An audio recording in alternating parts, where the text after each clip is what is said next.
Now, it wasn't very long ago that there came about in universities a theory, after a lot of statistical study, that said no one can beat the stock market. That if you're up one year, you're down the next. And that all the information about any stock is in its price. In other words, the markets are efficient.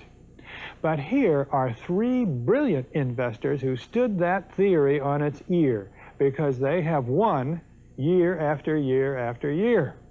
Let's take Warren Buffett of Omaha, Nebraska. If you would put $10,000 in 1965 into his company, Berkshire Hathaway, you would have $1 million today. Warren was a chapter in my 1972 book, Super Money, so I've known him a long time. He learned his trade with Ben Graham, the original dean of security analysis at Columbia University.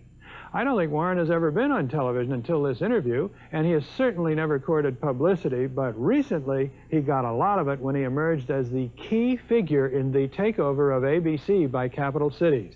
Warren will be the largest shareholder of the new company, and his own net worth is now far in excess of $500 million. But when I spoke with him last fall in his office in Omaha, he very characteristically made his investment style seem so perfectly simple. The first rule in investment is don't lose. And the second rule in investment is don't forget the first rule, and that's all the rules there are. I mean, if you buy things for far below what they're worth, and you buy a group of them, you basically don't lose money. Warren, what do you consider the most important quality for an investment manager?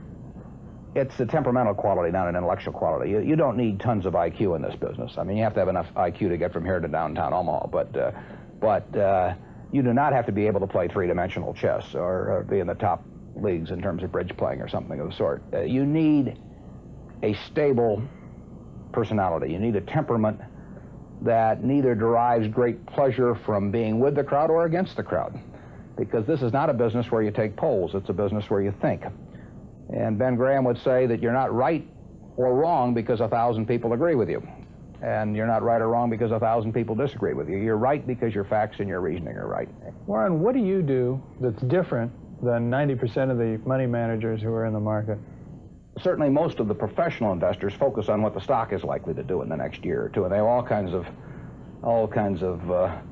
arcane methods of approaching that, but they do not really think of themselves as owning a piece of a business. The real test of whether you're investing from a value standpoint or not is whether you care whether the stock market is open tomorrow. If you're making a good investment in a security, it shouldn't bother you if they close down the stock market for 5 years. All the ticker tells me is the price. Yeah. And I can look at the price occasionally to see whether the price is outlandishly cheap or outlandishly high, but prices don't tell me anything about a business. Business figures themselves tell me something about a business, but the price of a stock doesn't tell me anything about a business. I would rather value a stock or a business first and not even know the price, so that I'm not influenced by the price in establishing my valuation, and then look at the price later to see whether it's way out of line with what my value is. So Buffett chose to stay in this world, Omaha, Nebraska, where corn grows just minutes from downtown. Now, Omaha is a nice town, but nobody claims it's a world financial center. Here, the only thundering herd is actually on 4 feet. Don't you find Omaha a little bit off the beaten track for the investment world? Well, believe it or not, we get mail here, and we get periodicals, and we get all the facts needed to make decisions. And unlike Wall Street, you'll notice we don't have 50 people coming up and whispering in our ear that we should be doing this or that this afternoon. You appreciate the lack of stimulation here? I like the lack of stimulation. We get facts, not stimulation here. How can you stay away from Wall Street? Well, if I were on Wall Street, I'd probably be a lot poorer. You get overstimulated in Wall Street, and you hear lots of things, and you may shorten your focus, and a short focus is not conducive to long profits. And here I can just focus on what businesses are worth, and I don't need to be in Washington to figure out what the Washington Post newspaper is worth, and I don't need to be in New York to figure out what some other company is worth. It's an intellectual process. And the less static there is in that intellectual process, really the better off you are. What is the intellectual process? The intellectual process is defining your level, defining your area of competence in valuing businesses, and then within that area of competence, finding whatever sells at the cheapest price in relation to value. And there are all kinds of things I'm not competent to value.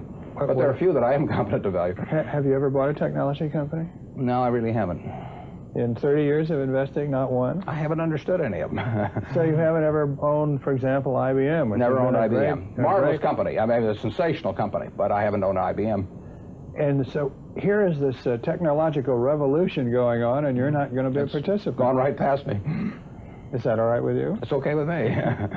I don't have to make money in every game. I mean, I don't know what cocoa beans are going to do. There are all kinds of things I don't know about, and that may be too bad. But why should I know all about them? I haven't worked that hard on them. In the securities business, you literally every day have thousands of the major American corporations offered to you at a price that changes daily. And you don't have to make any decisions. You have to make, nothing is forced upon you. So there are no called strikes in the business. The pitcher just stands there and throws balls at you. And if you're playing real baseball and it's between the knees and the shoulders, you either swing or you get a strike called on you. If you get too many called on you, you're out. In the securities business, you sit there and they throw U.S. Steel at 25 and they throw General Motors at 68, and you don't have to swing at any of them. They may be wonderful pitches to swing at, but if you don't know enough, you don't have to swing. And you can sit there and watch thousands of pitches, and finally you get one right there where you want it, something that you understand, and then you swing. And so you might not swing for 6 months. You might not swing for 2 years. Isn't that boring? It would bore most people, and certainly boredom is a problem with most professional money managers. If they try to sit out an inning or two, not only do they get somewhat antsy, but their clients start yelling, "Swing, you bum," from the stands, and that's very tough for people to do. Warren, your approach seems so simple. Why doesn't everybody do it? Well, I think partly because it is so simple. That the academics, for example, focus on